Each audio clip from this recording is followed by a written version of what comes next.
Hello everyone and welcome to another episode of GodSaw's Turnbuckle, the wrestling video podcast here on YouTube. Got nothing really for the intro because other work hasn't really been done, and I'm actually behind on videos. It's Tuesday afternoon and I still haven't even done a SummerSlam review yet, which is what this is going to be. This is going to focus. This episode of GodSaw's Turnbuckle focuses around SummerSlam. And was it an enjoyable show? Was it not an enjoyable show? I honestly think it was a mixed bag. It was definitely a mixed bag of things that were enjoyable, things that weren't enjoyable, and it's just the best way of going about saying this. The pre-show, I'm not going to spend too much time on with everything, with the whole six-man tag at the beginning with Jason Jordan and the Hardys versus the Miztourage in front of what had to be maybe 300 people. Because they had just opened the doors and they put that match out there like 20 minutes into the pre-show. Barely anybody had gotten to their seats yet. They were still either browsing around or something in that sense, and they put the first match out there. It was an alright match, but again, kind of awkward being in front of so few people there to go along with it.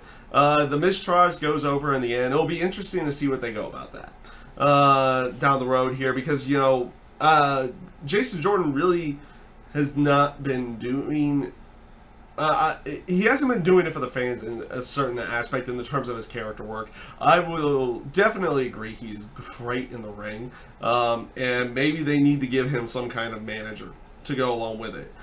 Maybe not Kurt Angle. Play off the whole Kurt Angle's son thing and everything to go along with that. Maybe have it be where he invokes somebody to be his manager or something to go along with that, to help out in his day-to-day times, because he can't help him with everything. I don't know. Up next though was Akira Tozawa going up against Neville for the Cruiserweight Championship, and what was, in all fairness, a good match. The two of them went out there and put on a really good match, and this was probably this was towards the end of the first hour of the pre-show. And like I said, it came off as a really good match, very enjoyable match, and they went with what I ended up predicting it was going to be. They did the title change on Raw just to give it back to Neville on SummerSlam in the terms of the pre-show, which is what they did. They went back with Neville. Neville was some very good character work because of with everything he had been doing, especially with regaining the title, like just ripping it away from the referee and staring at it afterwards. Honestly, good match.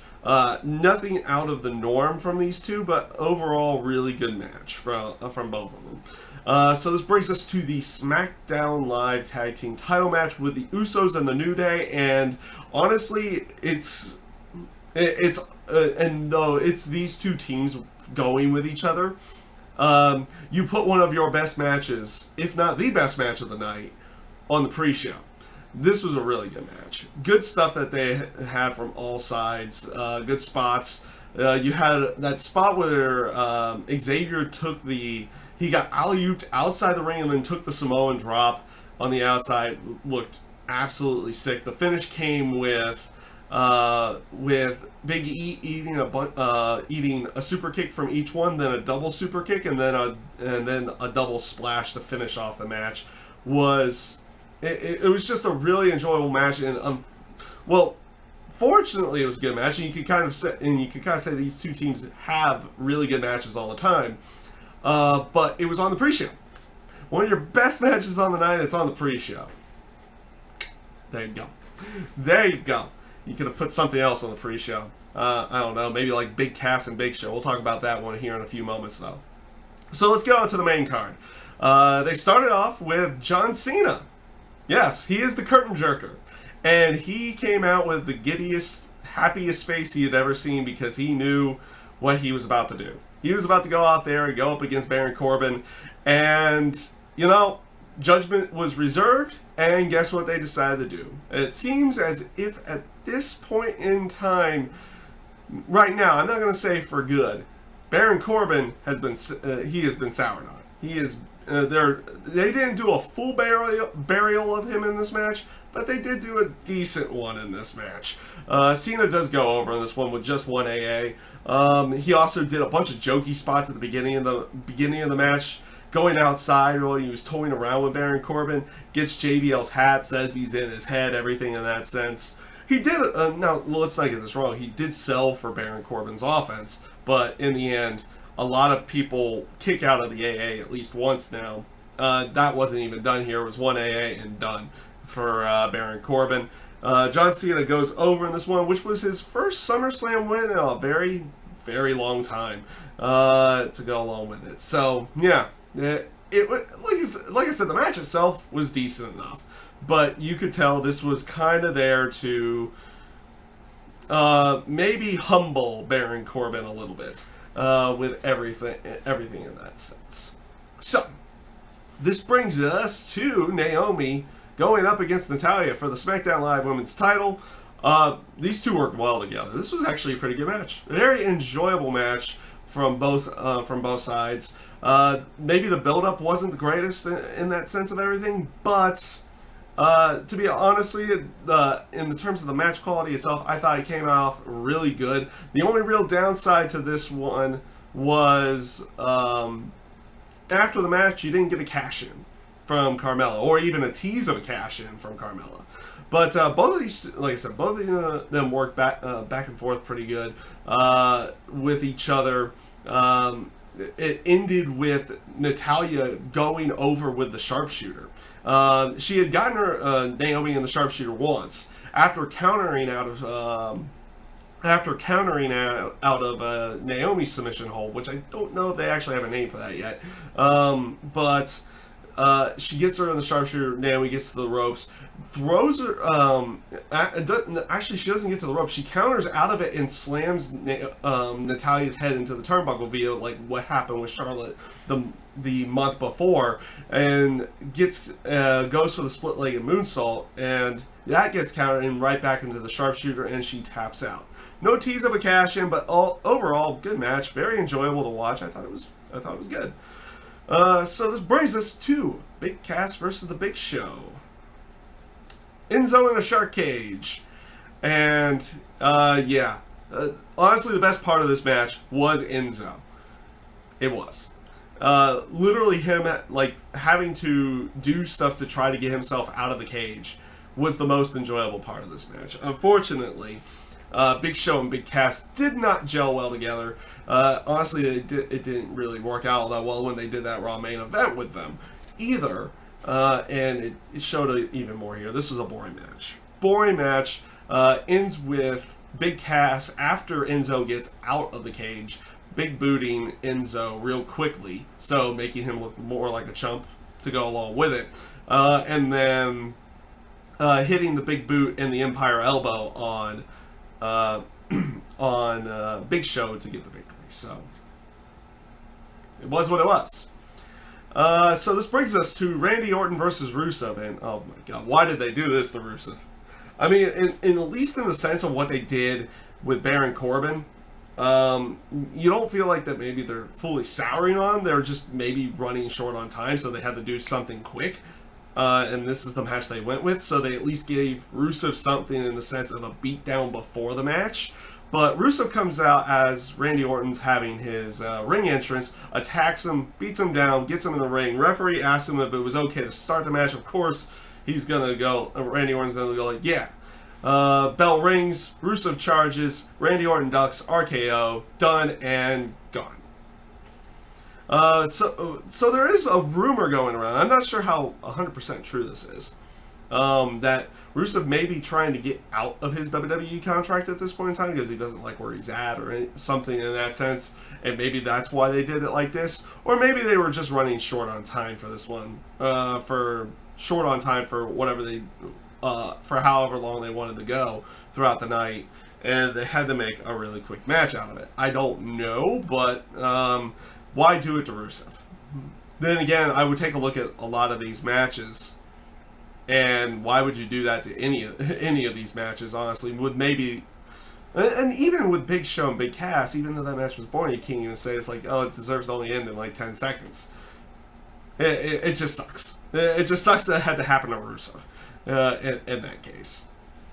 So, this brings us to the Raw Women's title match. Sasha Banks versus Alexa Bliss. And again, I'm becoming a little bit more of a fan of Alexa Bliss. I'm liking the in-ring work from her side of everything. She's worked some pretty good matches as of late. I'd seen her work a couple decent matches in NXT. Was not really a big fan. I'm a big fan on the aspect of how she does her character work and everything. But her in-ring side was where I was not sold yet. And I'm getting more and more sold on it as it goes along. But it was an interesting note, and I didn't really know this trope when I was doing my predictions, and maybe I would have picked Sasha Banks at that point.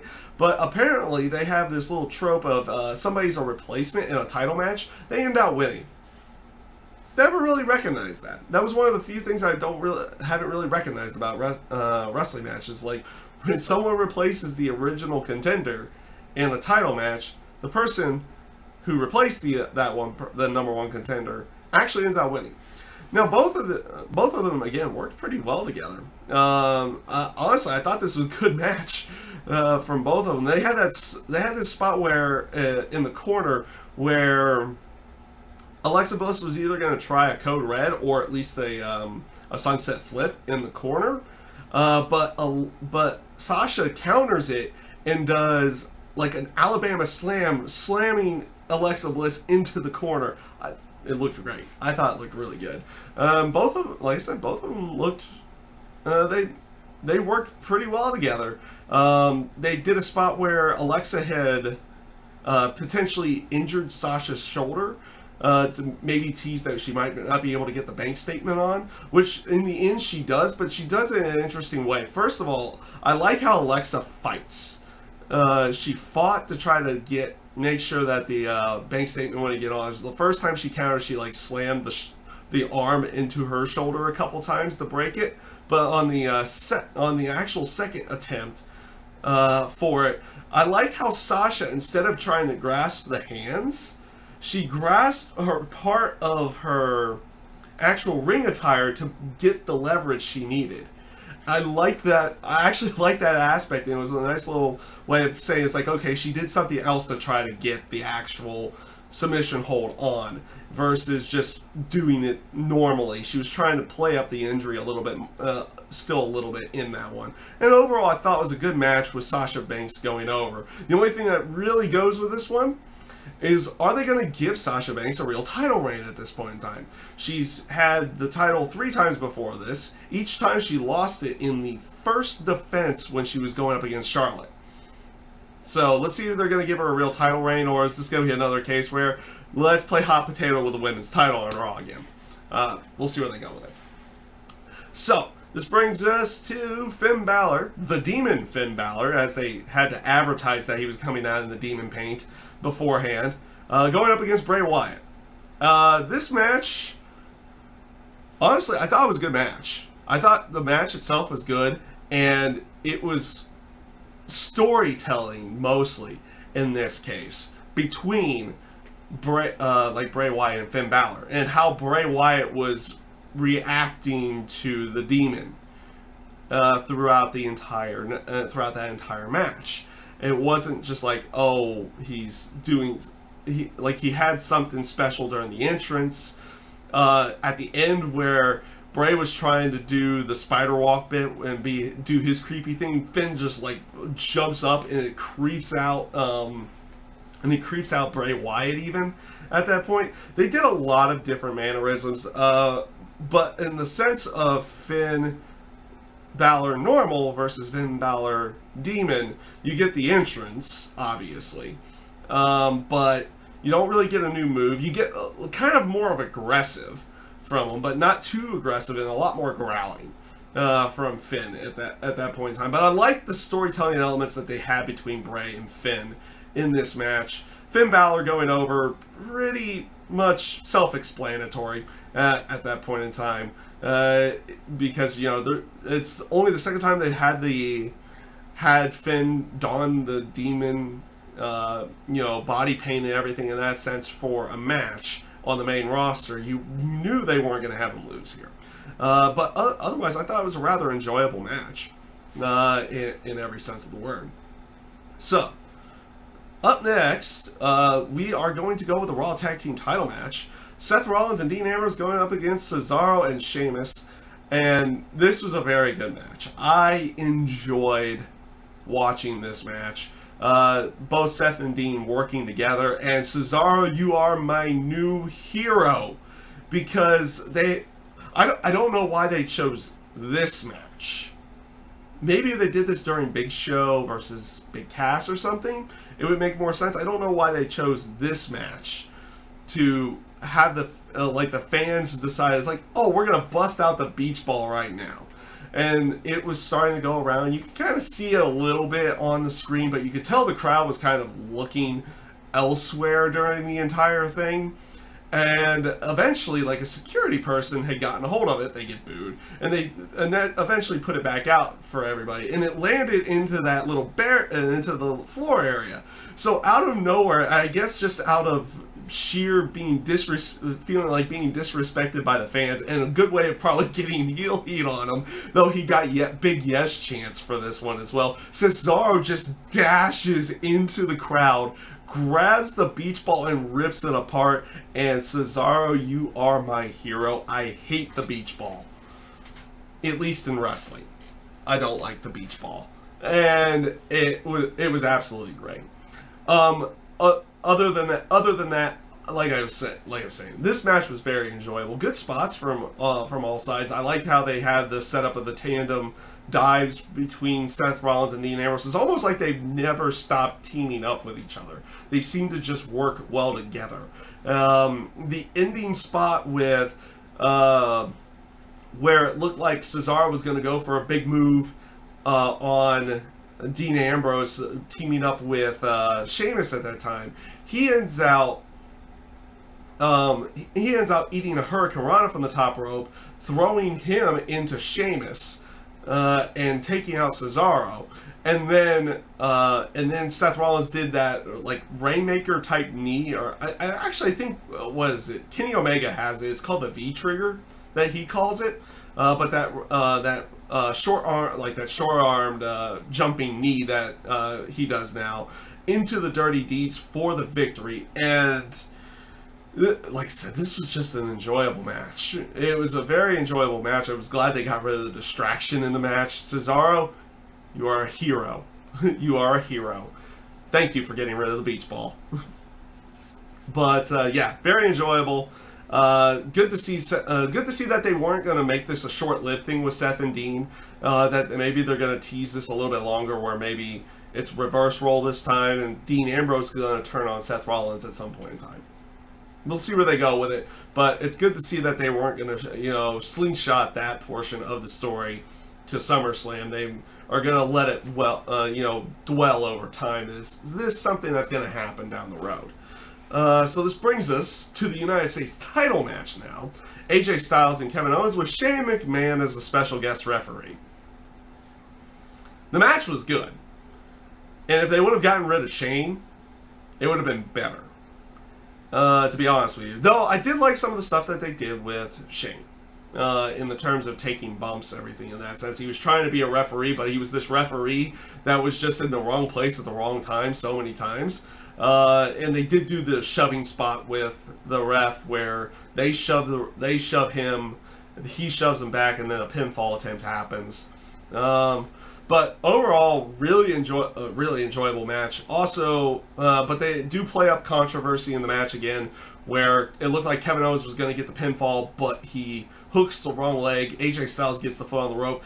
Shane counts the 3, but as he was counting the 3, he recognized AJ's foot on the rope and called it off, causing the match to continue on.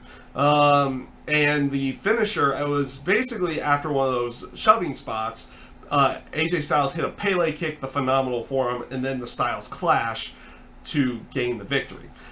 Very good match. Very enjoyable match. I think I would have probably enjoyed it a little bit more without the special guest referee, because he played a lot into this match. But yeah, very good, very enjoyable match between AJ Styles and Kevin Owens. Kind of probably more enjoyable than a lot of their other matches they had done in the terms of their one-on-one side for all of their other matches. So this is probably their better one that they had had. So this brings us to the WWE title match, and this match, it was fine for what it was. Shinsuke Nakamura and Jinder Mahal. It was fine for what it was, but it was very copy and paste. Very copy and paste Jinder Mahal match with a lack of drama in the match to go along with it. It looked like it just didn't really feel like they had the drama in this match that they possibly could have had done. And you can't really put that just on Jinder Mahal. You almost got to put that on Shinsuke a little bit here too. It felt like it was just copy and paste. Let's get this done in like 10 minutes and get, like, the ending of the match came really quick in my view. Like, it didn't feel like this should have been the end.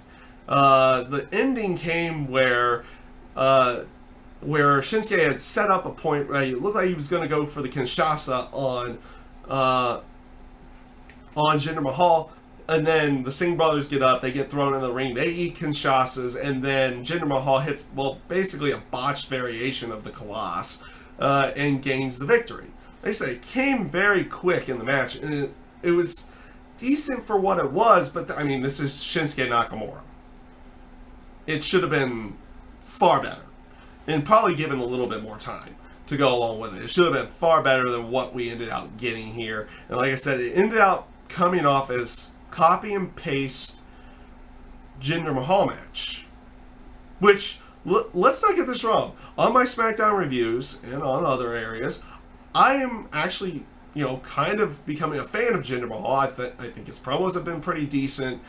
He carries himself like a champion, everything in that sense. His matches, they're not horrible by any stretch of the imagination, but this one felt like it should have been bigger, and it should have been more than just this copy and paste style of his matches where the Singh brothers get involved, he hits the Colossus out the door. And that's what it ended up being, in that sense of everything. So yeah, bit disappointed with that match as well. Though, like I said, decent for what it was, in that sense. But, and I don't think it's going to be one of those things that's like, oh, they're not going to ever put the title on Shinsuke Nakamura. I think they're just waiting for a different time, and maybe they wanted to give Jinder Mahal one more of those victories to kind of make him consider him more of a credible champion, even though he wins with shenanigans and everything in that sense. But we'll see how that ends up going. But I don't feel like they're ending this feud with Shinsuke Nakamura and Jinder Mahal, and they're going to save it maybe for the next pay-per-view. At least that's what I'm hoping for. That's what I'm hoping for at that point. So, this brings us to the main event of the night. Brock Lesnar, Braun Strowman, Samoa Joe, and Roman Reigns. And what can I say about this main event other than that it was a joy to watch? Everything they did was just, it felt like a car, I won't say a car crash, but it felt like just four big guys going out there and just hitting each other as hard as they could and making you believe that they were going out there to put each other out in every way. The stuff that Brock Lesnar did with Braun Strowman in the terms of both of the tables in that sense, and going through the barricade as well through a Roman Reigns spear, was really good. Getting carted off and then having to come back later as almost the triumphant babyface in the sense of it. He gets carted off, and you kind of feel like he's like, okay, he either breaks free of this or he comes back later. He ends up coming back later, and he circled around, came back out the entrance ramp to go along with it. Braun Strowman, again, taking one of those office chairs and just chucking it like it's almost a baseball to him. He just threw it at Roman Reigns and Samoa Joe and hits both of them with it. It looked great during the Last Man Standing match. It looked great again here. I love that spot. Don't use it too much, but I love it. It was great. It was a great looking spot. Braun Strowman looked massive in this match, and it seems as if they're setting up between a one-on-one match with him and Brock at some point in time, whether it be at the next pay-per-view or Survivor Series or sometime. They're definitely setting up, because if you take a look at it, Roman Reigns and Samoa Joe, though they got their good licks in too in this match, and hitting all the guys in there as well. But they ate suplexes and an F5. Braun Strowman didn't. He got taken out by other means, by Joe and Roman kind of taking them out. Roman, though, had that interesting bit where he had tried to hit Braun with the steel stairs, and he had trouble lifting, so he swung first, and it actually hit him with a corner, so you got a little bit of blood around the ear in that sense of it. But overall, in this match, it was great action from beginning to end. The action kept going throughout the entire match. The stuff that they did with Brock was really good. The stuff that they did with Braun was really good. How they had at times Roman Reigns and Samoa Joe as well, making it look like that they were going to potentially pull out the victory in the match as well, came off inside of it. It made you feel like any of these guys could win at any given time, and it just came off looking really good. I thoroughly enjoyed this match, and with the finish, I know this is probably going to make a lot of people, other people are really happy. Personally, I don't mind Roman Reigns, but the factor that Roman Reigns ate the pin. So at this point in time, out of the 4 people that were in this match, Brock Lesnar has beaten Samoa Joe, he has beaten Roman Reigns, and he has not beaten or pinned or submitted Braun Strowman. You know where they're going with this. And the way that they came off of this match was saying, it's like, yeah, we're going to get a one-on-one match with Braun and Brock at some point in time, whether it be at the next pay-per-view or something in that sense. And I am playing this up on kayfabe's side, because I am filming this after Monday Night Raw had aired, and yes, I have already watched Monday Night Raw at this point in time. So I'm kind of playing it up as kayfabe. I'll talk about that on the Raw review. That will be a little bit later on. So, with that being said, though, that is pretty much everything SummerSlam-wise. Overall, it was up, it was down, it had good points, it had bad points. Cesaro, you are a hero for getting rid of the beach ball. I'm just going to continue. I'm going to continue liking that to go along with it. But yeah, overall, I think, like I said, it was an up and down show. It was okay in that sense of it. It was there are definitely points to enjoy in this one, especially if you watch the pre-show to go along with it. The Neville Akira Tozawa match was good. The New Day and the Usos were good. Was really, really good. The main event was really good. I enjoyed the Finn Balor match. I enjoyed both the women's title matches as well. I thought both of those came off pretty good. Really, the worst part of the night was probably in that first hour, which was the Baron Corbin John Cena match, which was a decent match in its own terms and quality, but you can definitely tell they are souring on Baron Corbin. The Big Cass and Big Show match was rather boring, with the exception of Enzo escaping the cage. And then Randy Orton and Rusev. Poor Rusev. Poor Rusev. I like Rusev, actually. To go along with it. I like his heel work. Like, he's one of those guys in the sense that you could tell he's having a bit of fun when he's doing things, but he also makes you want to boo him. And I like Baron Corbin as well, because he also makes you want to boo him to go along with it. I think that they do some decent character stuff with everything on that side. That's why I'm saying that I like about them. I actually like their heel work. They do good heel work with everything to go along with it. So, with that being said, everybody, that's pretty much all I have for SummerSlam for this year. SummerSlam 2017. Overall, wasn't a bad show, but it definitely had some down points to it to go along with it. But there was also some really good ones in there as well. That main event was really, really good. Really, really enjoyable. So with that being said, everyone, I thank you guys for watching, and I hope you have a great rest of your day.